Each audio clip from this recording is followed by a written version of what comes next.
Welcome to the space between heaven on earth. This is a companion podcast to Awakening Heaven on Earth, created as a space for reflection, conversation, and lived experience. Here, we enter the pause between knowing and becoming, between insight and embodiment, between heaven and earth. These conversations are not about answers or conclusions. They are about presence, about listening, about reasoning together, about meeting one another honestly in the unfolding journey of awakening. I'm your host, Jeffrey Aylor. Again, welcome and thank you for entering the space between with us.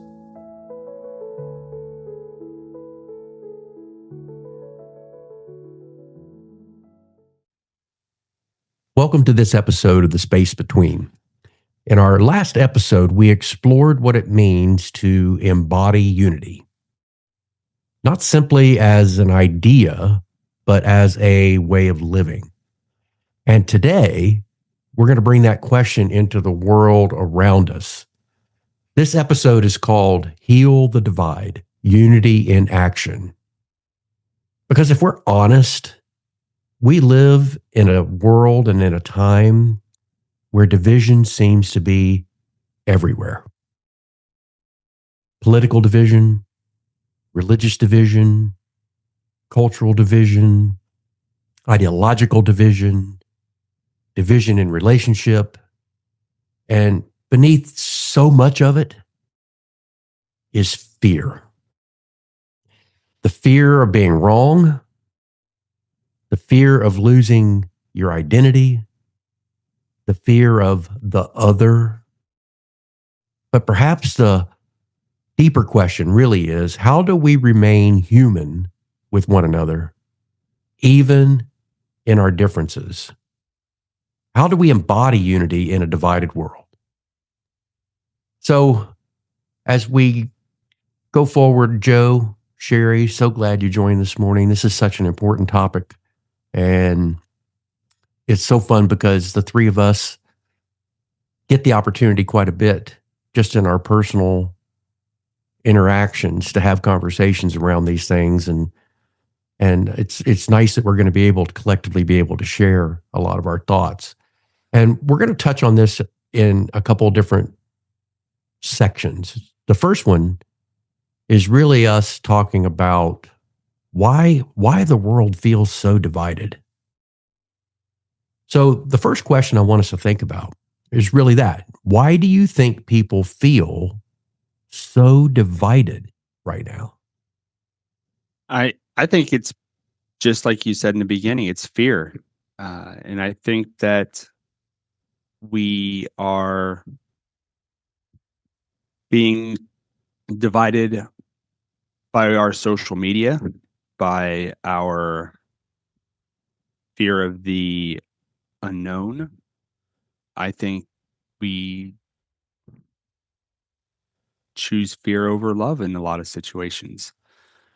We are being led. I've said it a lot in the past. I think that our governments right now also believe that it's easier to control people in chaos that are in a state of chaos than are in, a state of order. And I think that's a something that has been around for a very long time, unfortunately. And until we unify as a people and start choosing love over fear, I think that's just how it is. I think that there's been a shift, though. I think that a lot of people are starting to see this. I think that good works like this podcast and people starting to see things clearer and starting to choose love over fear are starting to slow that down. So, um, yeah, I think there will be a shift in this soon. Well, it's interesting because the organizations that their whole system is built on fear, and fear for the purpose of being able to control.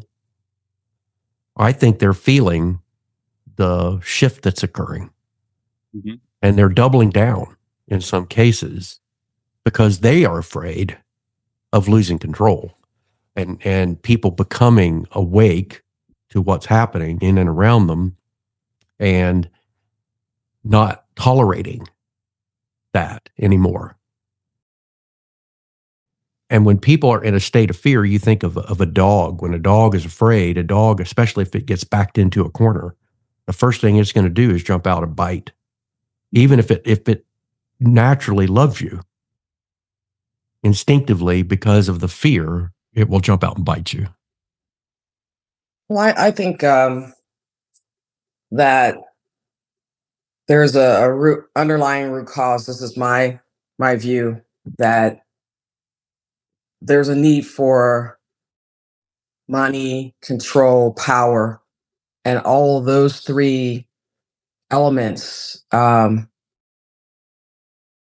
lead to a state of fear, and that fear is kind of like how you control all of that stuff, and that somewhere we have not learned a lesson.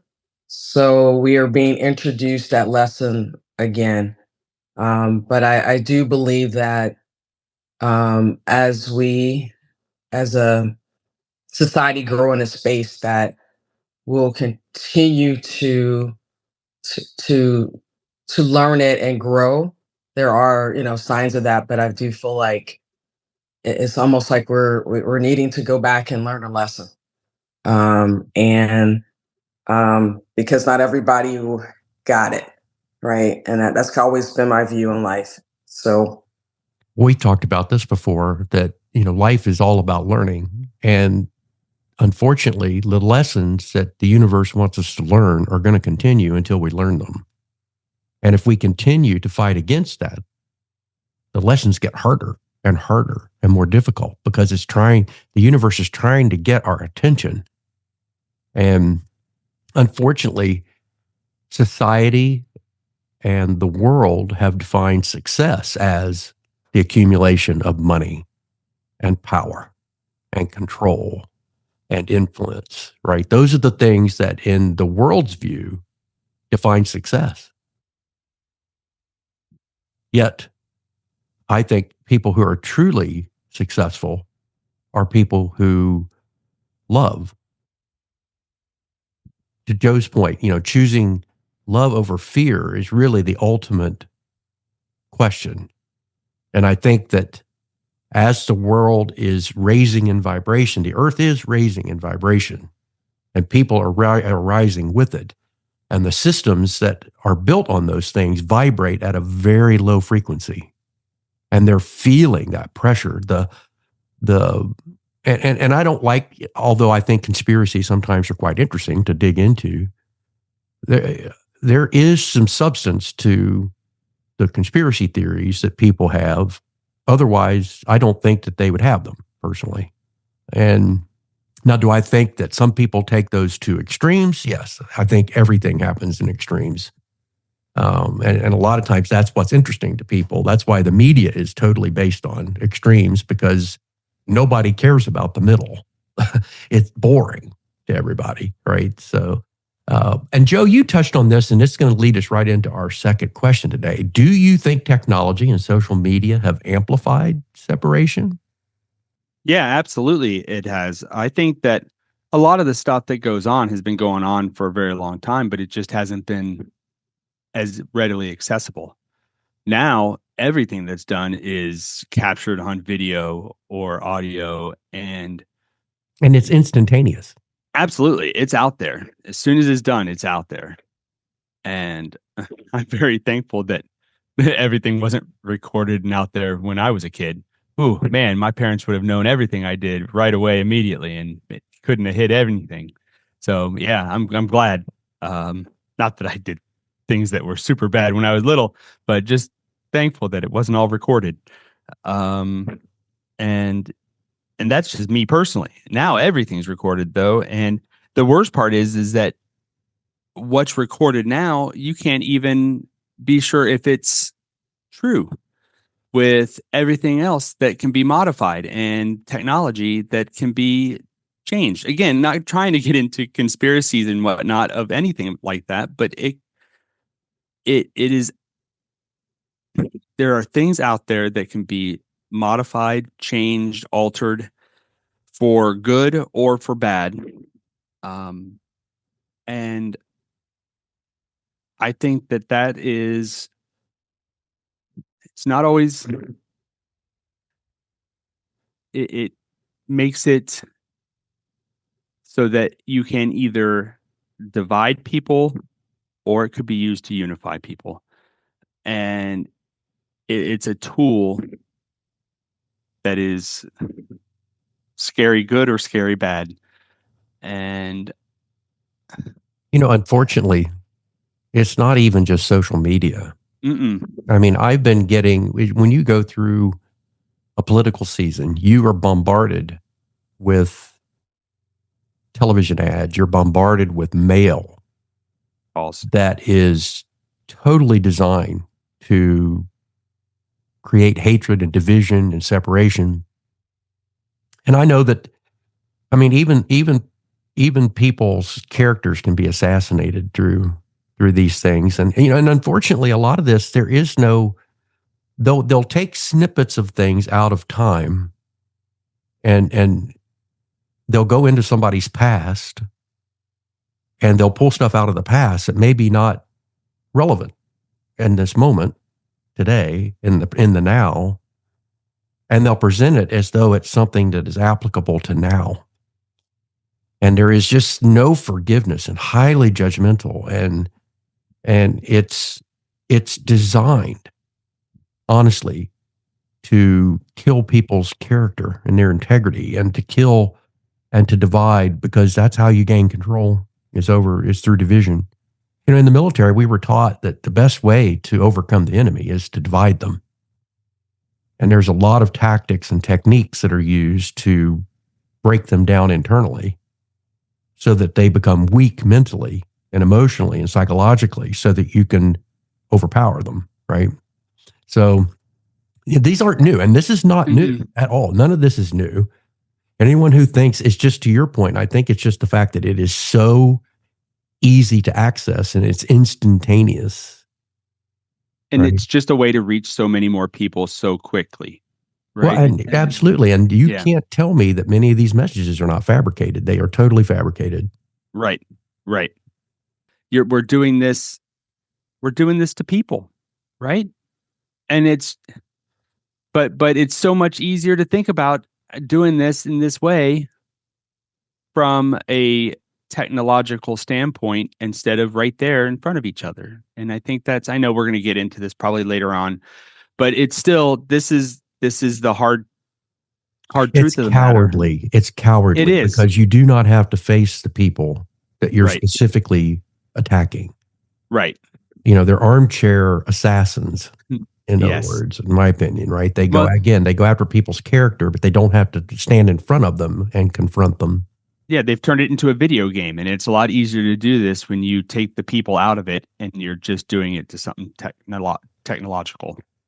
Yeah. So Sherri, you're one of the people I know who you don't engage in social media very much, if at all, right? No, you're probably a happier person. Yeah.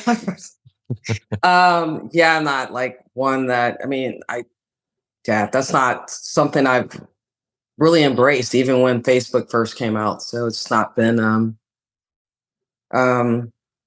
something that has been important to me. But I getting back on this topic, I do think that the world is different. Technology obviously is where it is today. Things are out there quicker, than they used to be back when I was growing up. But from my perspective, I think is how you digest information that you see is rooted in your perception. That's kind of what I think. If I perceive something to, because of whatever set of norms that I've been exposed to um, throughout my development or both as a youth and as an adult, then I'm going to perceive things, digest things that are given to me, right, wrong, or indifferent. I believe what I, this is my belief of what I've already have thought about a situation already, what I've been raised to think and feel and view. And I think that that is part of the equation that needs to be addressed and viewed. Because just because somebody gives me information that is not rooted in truth or has altered at some point, I'm going to take my own norms and values and the way I see people, culture, this world, and I'm going to filter that. And I don't think that that happens. And it's unfortunate. And I think that's why there is this divide. I think it goes further back than just on the surface. I totally agree. And, the whole purpose of this podcast is designed to help us stop and think about what we're hearing and what we're seeing and not jump to a reaction based on emotion, but to process and think and respond consciously to something. And most of these systems of social media, the media in general, I believe, are all structured to try to create a shock and awe environment where they shock people quickly and they want to try to get a quick and emotional response, a reaction, not a response, that then can start to escalate. When I watch someone post a thought or an idea and then people almost immediately attack them because they're different. What they think is different than what that person does, and of course, everybody thinks they're right. So, including us from time to time, I just really do believe that it's designed to keep us on the edge of chaos for the purpose of control. And the more people start to realize that and recognize that and not allow it to control them, but them control it, that's going to become, I mean, we understand this in the work we do, variation exists everywhere. And the more you're able to see it and the more you're able to control it and not let the variation control you, your system then stabilizes. Well, the last thing in the world people who want to control you want is a stable system. So it's a vicious cycle, but it's a cycle nonetheless. So we know people psychologically have a tendency to identify more with groups and labels than with the collective humanity. It's almost like it's easier for them to do this. But I also believe that this is why, and I notice this, just what I just said about how people respond in social media, how quickly people turn toward defensiveness and judgment. Have you noticed that in not just in social media, but in the workplace, at home, in different environments that you're in? I have, because it's almost like we've been conditioned to be triggered, right? We've been conditioned to just follow what we've heard, not think. Plus, it's easier to parrot what you've heard and not to stop to think about it. Yeah, do what's easy, not what's right. Thinking's hard. It takes energy. It takes and time. energy. All right. So I agree. I mean, it's easier to lean back on how you perceive something to be than really what it is. It's less energy. it feels better because you don't really have to peel off the band-aid and look at things the way they are, not the way you want them to be. Less work. Well, And Sherri, you know a lot about labels. You understand the impact that has, and the it's huge. It is huge, and I just feel like I mean, history is trying to repeat itself, and I think I was saying that before. I think that the world we're in is slightly different. Our tools are different, and in some aspects, the baseline is different. And I'm not sure if whatever forces in the world and society that are trying to go back and figure out how to gain back or continue the experiment of control, what that looks like and what that is. But I think that um, it becomes a little harder because as they've learned from history, so have people through time learned from history. And I think it's driven more awareness. But I mean, like you guys were talking about, I mean, we tend to always go back in a corner where it feels comfortable and safe, and our triggers are is easy. We're comfortable with that, and well, those are the stimulus we talk about when we look at Viktor Frankl and Man's Search for Meaning and the whole purpose behind this particular, the whole structure of our Awakening podcast series is based on this. There's a stimulus, there's a time of reason, and then hopefully a conscious response.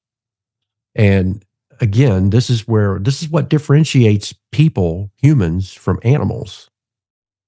Now, mind you, I think in some cases animals have more conscious response to what they're stimulated by in some cases than humans do. And it's what causes us to get so wound up. So wound up. I mean, it's a mob mentality.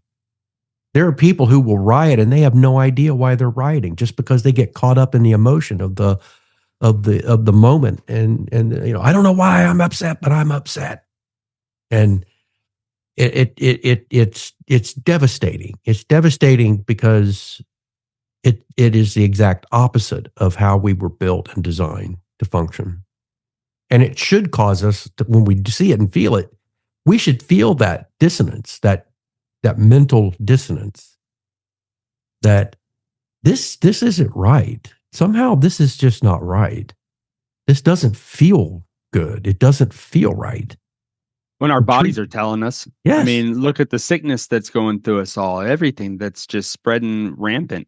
And we just don't recognize it as that mental dissonance. Right. So in the next section of questions, we're really going to go forward here, where we've talked about this quite a bit, how inner division is really being projected outward and causing external division. So why is it people are so judgmental? Why is it they respond so aggressively? Why is it they, in most cases, and psychologically, it's called projection. They have their own internal divisions and fears, and they're projecting those out, right? So a lot of the division that we see externally may actually be the source of it is internal. Right? It's the parts of ourselves that we reject and try to ignore being shown outward, and it often shapes how we react to other people. So based on that, how do you perceive that unresolved pain and inner conflict can influence the way you see the world?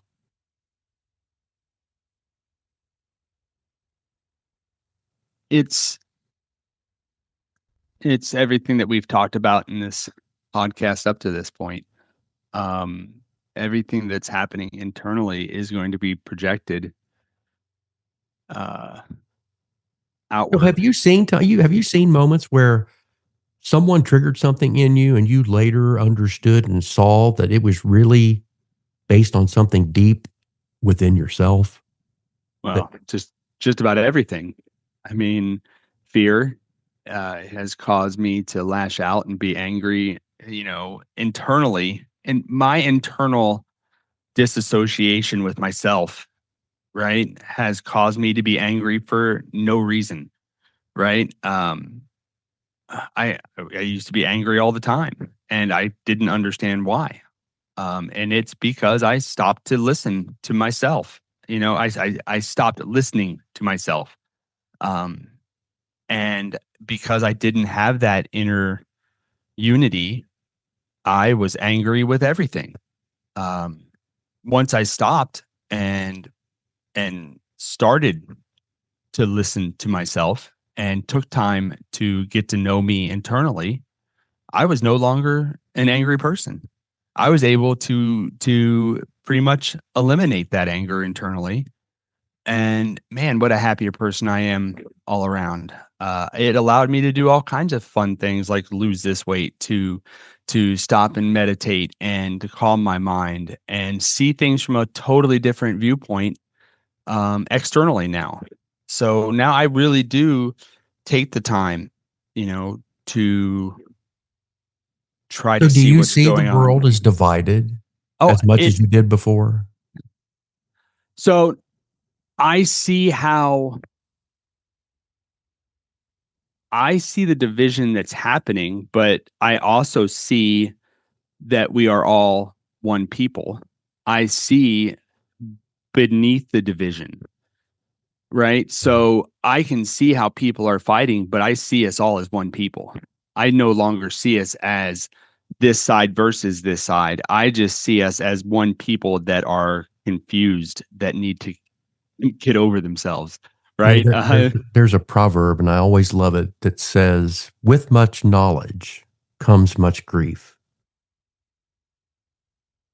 And when you have that, what you're talking about, if you have the ability to see the division and then recognize beyond that, that it's not necessary, because in reality, that division is being totally created in people's minds and their hearts, and it's being outwardly manifested because of that.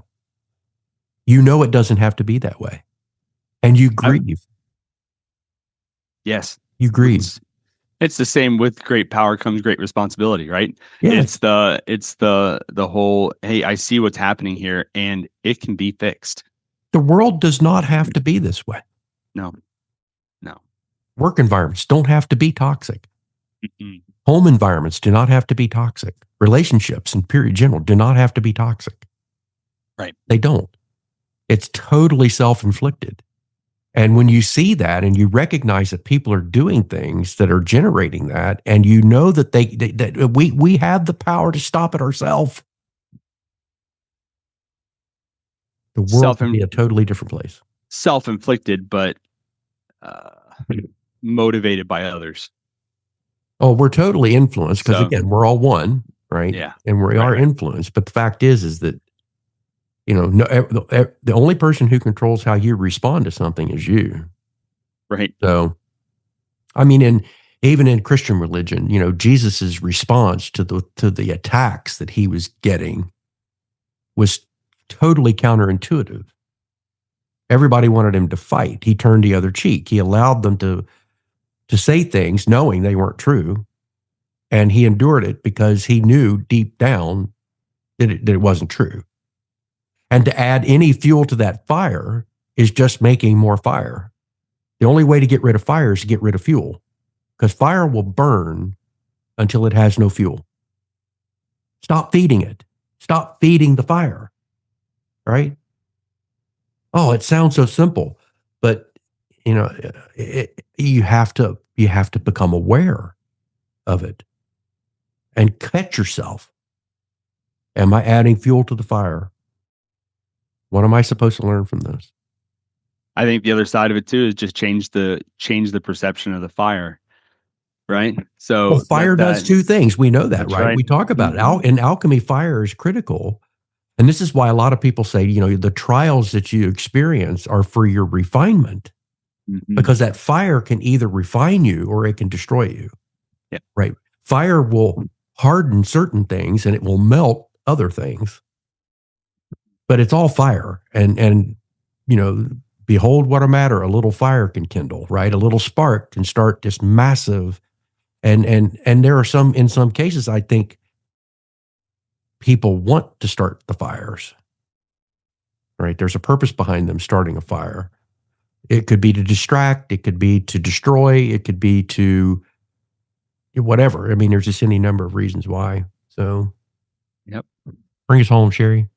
Love you guys. I think that there's what I believe is that people are lonely, and they're wanting to reach out to have a sense of belonging. So when you're in that state, that you will follow blindly because you just want somebody to lead. Because at this point, you feel lonely. I think the internal battle is within ourselves. Is that you've got to love who you are, which that's a pretty in-depth journey, and people either are unaware or haven't been willing to take that journey to love yourself, because it's really hard to show love and give love if you don't love yourself. And I think that's part of this equation. I wholeheartedly agree with you. And when I look at loneliness, to me, loneliness is still an effect. The root cause of loneliness is the belief that you're separate.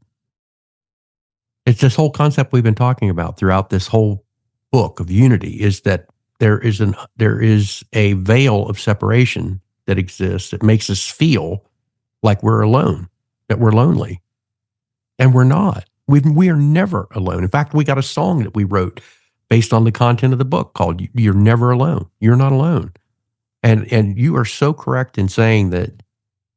Look at that fear, the fear of being alone, the fear of not being accepted, the fear of not being approved, and seeking approval outside yourself versus finding and seeking the approval inside yourself.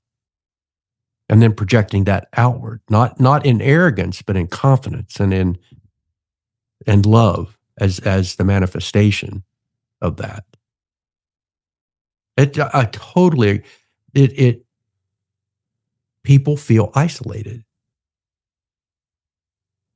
And they act out the way that they do because of that. They want to belong to a group, no matter what group that is. And yeah, I think you're totally right, Sherri, that because they want to belong in the group, they do that. And it's So let's ponder this. Let's talk about the concept of us versus them consciousness, right? This is absolutely one of the deepest patterns in human history, is this creation of us and them.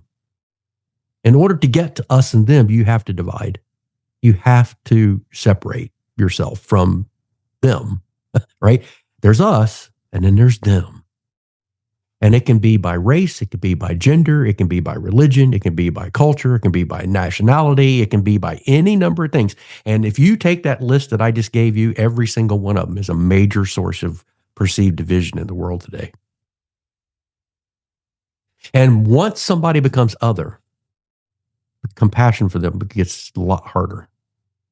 So why do you think humans tend to separate into opposing groups like that so easily? And I think we've already touched on it, but we'll get to it. I think so too. But I think, again, we're pack animals. I think part of that initial makeup of us is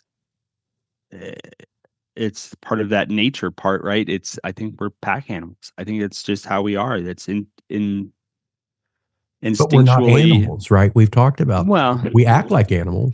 But I think part of our mind, part of our body there, it goes back to that initial makeup. Instinct, yeah, that basic instinct is that we need to belong to a pack. And I think that's just what's comfortable, right? That's how we want to be a part of a pack. We want to be part of a group, and that's what we. Well, you said it earlier. It's easy. It's a lot easier. You don't right. have to think about being an individual then, right?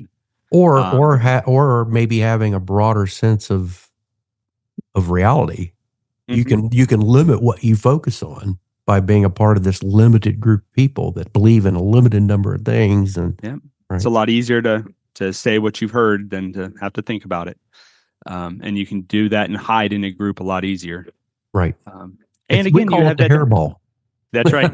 It's easier to be part of the hairball instead of coming out and orbiting it and figuring out how to untangle it. Yeah. Sherri, you're not part of any groups, are you? I don't believe I am. I think I think it kind of is people get in a hairball because they have spent a lifetime leveraging these perceptions and um, how they were conditioned growing up and absorbing other people's beliefs and thoughts and right, wrong, or indifferent, and forgot that God has given us free will. Um, and maybe not even understanding what truly that means. So I think you take that and you couple it with a world that, in some aspects, feels like we're in isolation. Um, and then you've got people in a hairball that kind of feel lost and they're going to back. And when you feel lost and threatened and you're feared, you're in a state of fear, you're going to back yourself back in a corner where it feels comfortable. And comfortable, feeling comfortable is going back to those norms or things that people are telling you is the way that you need to perceive the world. Yeah, and they're seeking validation externally, right? Versus seeing it and feeling it internally, and being okay that what they think and feel internally is different potentially than maybe some of the people very closest to them. Family can be some of the biggest group that cause us pain and difficulty, and I think we all know and experience family. And if we can't get family right, it's really kind of difficult to get society, community, nationality, world right. Right. I mean, it's a little microcosm. Well, we say that, but I think we're also blessed with great family. I don't think everybody is. But a lot of that is how you see. Mm-hmm. You see them as great, therefore they are great. Yep. Yeah. If you saw them as a problem, they would be a problem. Yeah. And we're also blessed because I also see all of you as family. So, I have my family's huge. I have my biological family and I have you as my family. My family is huge. My family grew yesterday. I know it's off topic, but it's also very important to me that my brother just had his child yesterday. Oh, and it is very good. But family is important. But family can play a couple different roles, I think, because I think in this society, family not only can help you unify, in some instances, it pushes some people away, and I think it's sad, but it happens. But it's overcoming that, and you're absolutely right. It's the way that you see this. When we were talking about this, it really brought to mind, all these movies, all these books, everything that talks about the social outcasts, and how they are not part of the hairball because nobody wants to include them. But as I'm thinking back on this, they're the ones with the greatest opportunity then to stop and reflect if they're able to. And that's also the hardest part, because being socially not included or not included socially, that they're dealing with a lot of internal issues that are so hard to overcome. Well, we hear this. You and I listen to the telepathy tapes, and you hear this with the autistic community, especially the non community, how they're perceived as being damaged and external and not able to be included, when in reality, they are actually more aware than anybody about what's going on in the fabric of all those relationships. And it's Yeah. it's fascinating to me, because that just is more evidence that, our bodies are just a way for us to express, and they struggle with doing it because they struggle with connection to their body. No, I think the family question is a perfect experiment.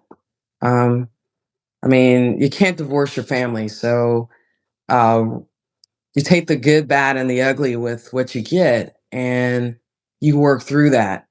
Um, and because we rootly, in most cases, really care about kind of the outcome, we we value that. I mean, we stick with that. And if we could somehow mimic that way of thinking when we look at our extended families, I think that we would be more open and accepting of our differences, um, and being able to want to understand how to work through those differences because we really care.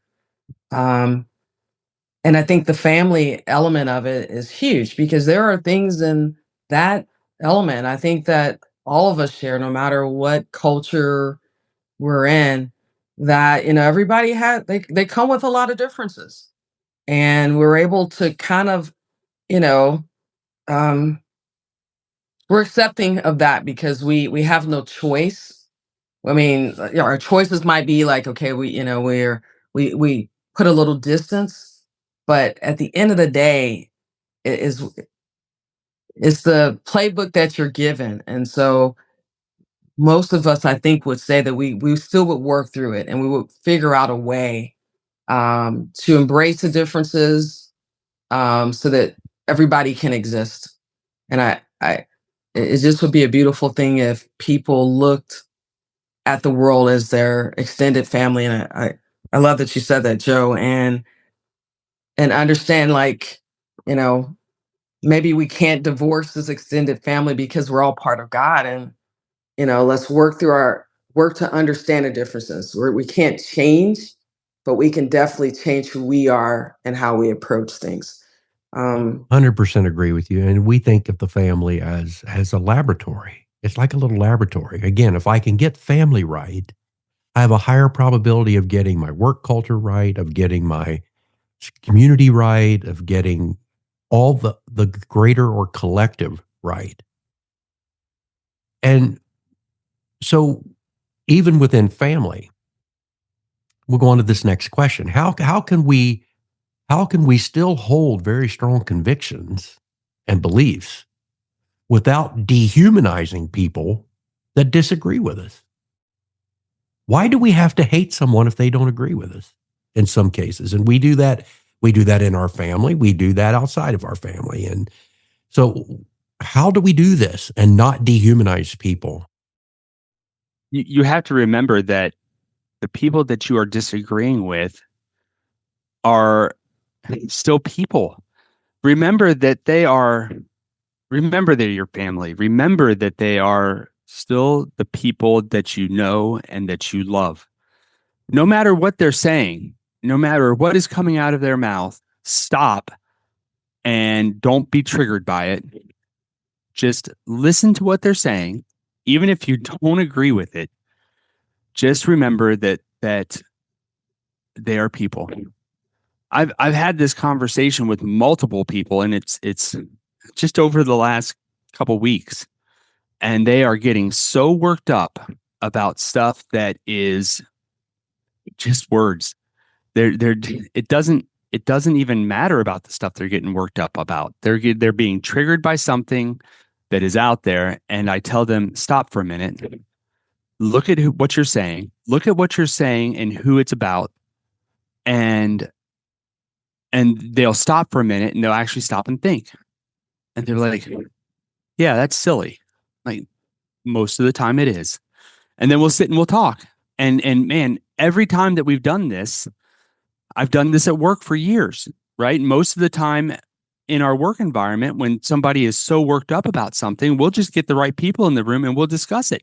most of the time they're not upset about the people. They're upset about whatever problem it is. And if we can get upset and work together against the problem, we can solve this problem very easily and take all the emotion out of it. And 95% of the time, that will fix whatever is wrong.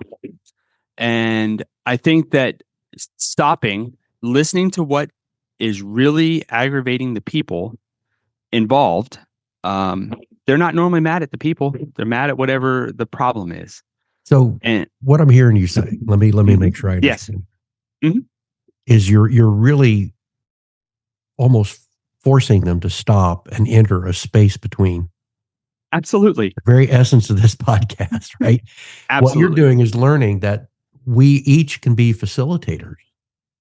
Yes. And help create space between a stimulus and a response that will become a better overall experience. Yes. Now, so we can do that with people. Yes.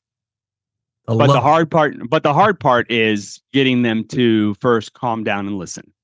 You have to pull them out of that hyper state of being triggered and defensiveness that they will automatically be in, and then into a state of listening. So yeah, that is exactly the art and science of facilitation. That's what a facilitator does. They facilitate communication between people that struggle to have that communication on their own without somebody guiding it so that they'll stop and not move so fast and act and react versus respond. Mm-hmm. Yeah. And the first step of that is to stop and just don't be triggered by what you're hearing. Let's take yourself. Right. That's right. The facilitator can intervene. That's right. And really what this whole episode is trying to get us to recognize is that we can be facilitators of unity.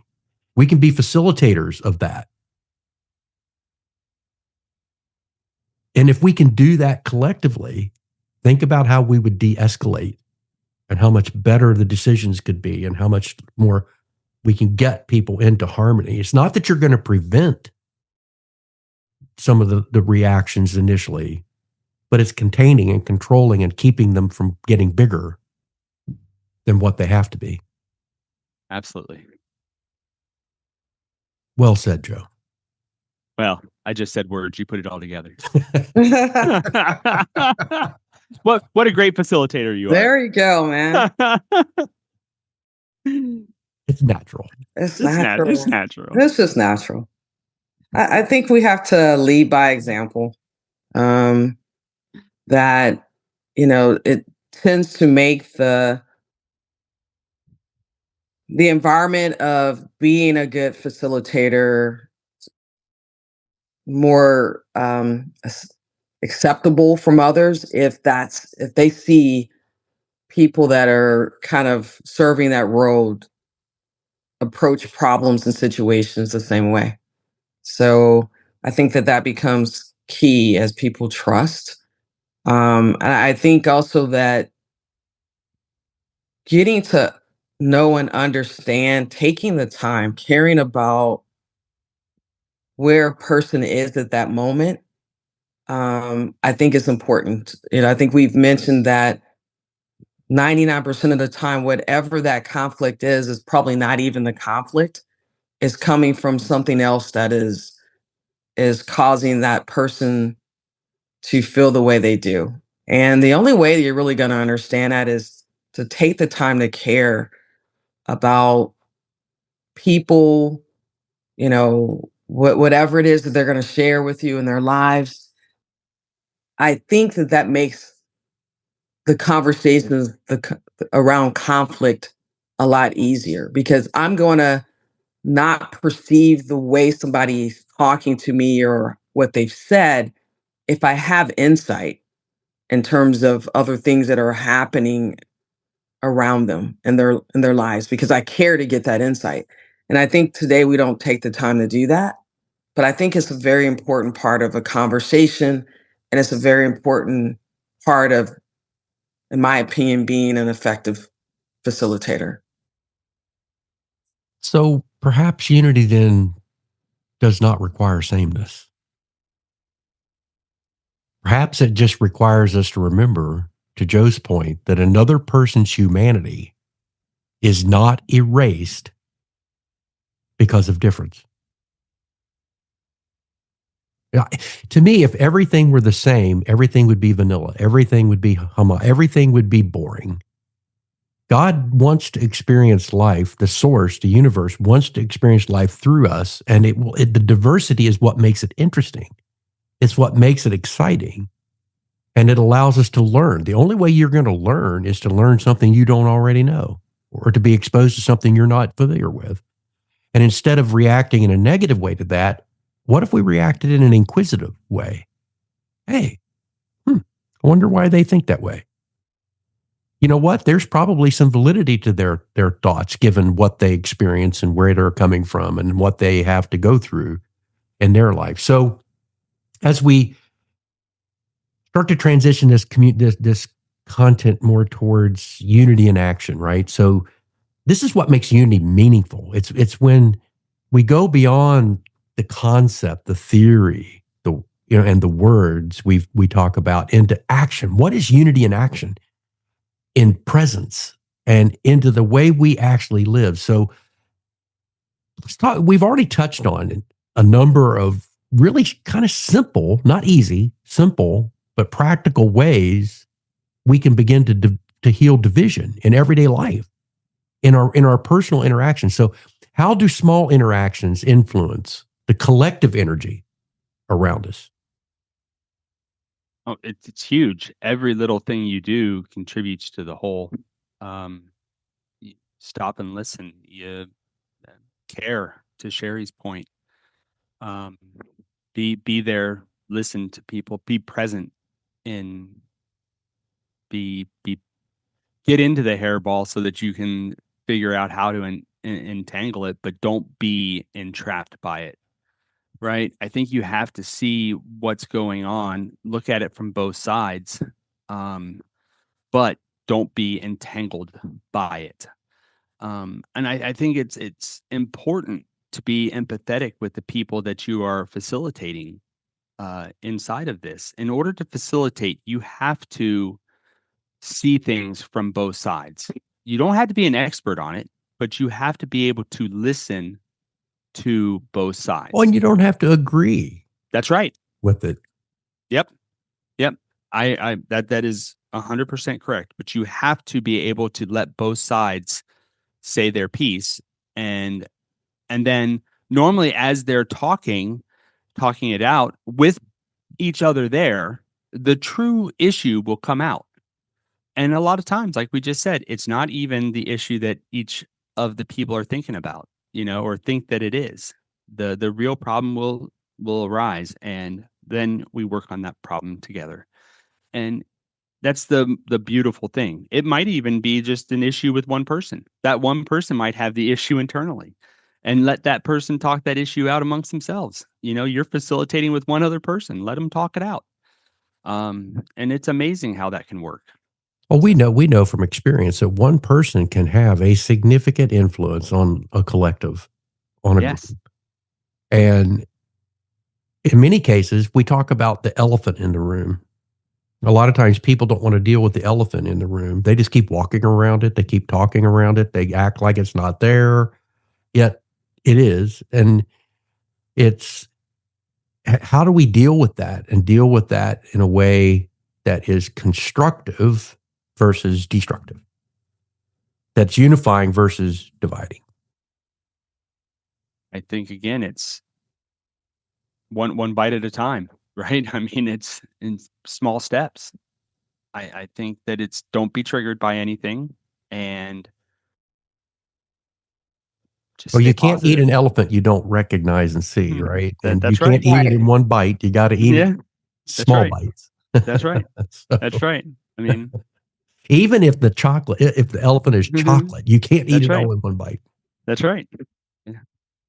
I also think so if we're talking like smaller like one-on-one um interactions, and maybe people have different, like myself and someone else has a different viewpoint. For me, I think we talked about that on the last podcast. One of my mechanisms is I either, depending on the circumstances, either start with a hug or just say, I wish I can give you a hug, or I end with a hug or make that comment, because I think it changes the energy in the room and in the conversation. And it kind of puts everybody, from my perspective, on an even playing field. And I think if you can start from that perspective, that people become a little, less aggressive in their thoughts, and it just calms you, right? It calms the situation. And I found, at least for me, that's very helpful. I don't say it works for everybody. You don't have to go around hugging everyone. Although if I had my ability to do that, I would. I'm definitely a hugger. Um, or at least tell a person, I wish I could just give you a hug. But I think if people really see your heart, and feel like you're coming from a good place, that always starts the conversation at the right tone. Well, hugging Show- is communication. It is communication, isn't it? Showing people you care. I think so. And it's a transfer of energy. So if you're vibrating at a higher energy at that time than someone who's having a struggle or an issue, and they're vibrating at a lower energy, it's just natural that your higher energy will pull them up. Now they can drag you down too, right? So but that transfer and sharing of energy, I think, is a big part of, and within my Christian tradition and learning and teaching, there is a lesson that says a soft answer will turn away wrath. Well, the opposite of that is also true. A harsh answer will increase wrath. It actually escalates and it causes things. So again, between stimulus and response, if you'll stop and say, okay, how can I answer in a soft, compassionate, understanding way? And it may be silence. How that can de-escalate an otherwise emotional, very highly emotional, highly triggered, right? That is a way for us individually to de-escalate and have an influence on a situation of the collective that we're engaged in at that time. And I think that then, like Joe says and others, it's like a pond where if you drop a rock, that one little rock can send a wave all through the whole pond. And that is a good example, I think, of how an individual thing or person can have an impact on the collective. So, obviously we've talked in the past about healing through just being present. We talked last week in our podcast about some people who just have a calming presence about them, especially in difficult situations. And I know you've experienced times and moments where someone's presence can shift conflict or tension without force. So, given that, what gives you hope right now, despite the division that we tend to see in the world? This podcast, being able to come online and talk about this, and not only this podcast, but there's other media out there like this. The ability to come on here and talk about this, the feeling that I get when we talk about this, and I just think it's still possible to go out there and sit with people.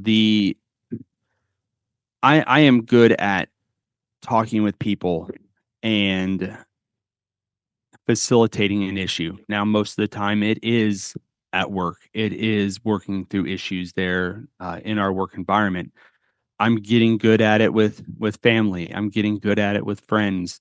But being able to work through issues, right, that we are having presently, And that's what gives me hope, is when we sit down and we start talking about it with people and they stop arguing. They stop being angry with each other, and they say, wait a minute, that was silly. We shouldn't have been arguing about that. So every little time that I can diffuse the situation, or people are not angry over something that they were before, that gives me hope. Wow. I mean, I think gotta have hope, man, and there's no alternative. There's no alternative that is a good alternative if we don't have hope and our ability to drive change and influence the world. I think I ditto, like, podcasts like this, you know, having organic conversations with people, being surrounded with groups and organizations that care and reach out for others, and just every little touch that we make in a very positive way, knowing that it will reach more than just where it is in that moment, I think is hope. Um, Well, you all give me hope, I can tell you. It's such a blessing, a profound blessing to have this conversation that we do. And what's beautiful to me is that the three of us, for instance, probably spend as much or more time together in a work environment as we do in our family. And you are family. We're all one big family. And I, I think so much of this starts with our perception. If we see the world as divided, the world will be divided because we will see division. If we see the world as unity, the world will be more unified because we will see the unity under that division. We can see beyond what the eyes show us and see with our spiritual eye, or that third eye, or our mind's eye. And I believe that is what ultimately will manifest. And so perception makes a big difference. And when I look at someone, I don't try not to see them as a body. I try not to see them as a nationality or as a religion or as a color or because underneath we're all one being, one creation, manifesting in different ways. And in all of it's beautiful. In a piece of art, show me one part within that piece of art that is not beautiful if the whole piece is beautiful. Every piece is beautiful because it makes up the whole. So I believe healing the divide that we see often, it's not somewhere far away. The healing is not far away. It's within us. It's a willingness for us to meet and see one another differently. And as we start to bring this conversation to a close, perhaps unity, as we've said before, is not the absence of difference, but really the willingness to remain connected through difference, to actually value and appreciate, in some cases, those differences, to listen, to stay present, and to recognize one another's humanity, even when we don't fully agree. So, Joe, Sherri, as always, I love my time with you, and I love the conversations we have and the relationship we get to enjoy. And for those that are listening, perhaps healing the divide begins closer than what we think. It's in how we speak. It's in how we listen. It's in how we show up one moment and one conversation at a time. And with that, the space between continues. As we come to a close, remember that this journey continues in many expressions. This podcast is part of a family of partner podcasts. Awakening Heaven on Earth. The space between heaven and earth and Living Heaven on Earth are 3 companion podcasts exploring spiritual awakening from complementary perspectives. Awakening Heaven on Earth offers the core teachings and mystical reflections on unity, love, and conscious living. The space between creates room for dialogue, reflection, and lived conversation around those teachings. Living Heaven on Earth focuses on basic spiritual practices that help embody these insights in daily life. Together, they form a unified journey of understanding, experience, and integration, inviting listeners to remember their connection with the divine, with one another, and with the living world. You can find all of them available on the same podcast streaming platforms wherever you listen. And if music helps carry these teachings deeper into the heart, the Unity, Awakening Heaven on Earth album is available on all major music streaming services as a musical companion to this journey. Wherever you engage, through listening, reflection, conversation, or music, may it gently remind you you are not separate. You belong to the one life, and heaven is already unfolding within you. Until next time, walk gently, love deeply, and embody heaven on earth.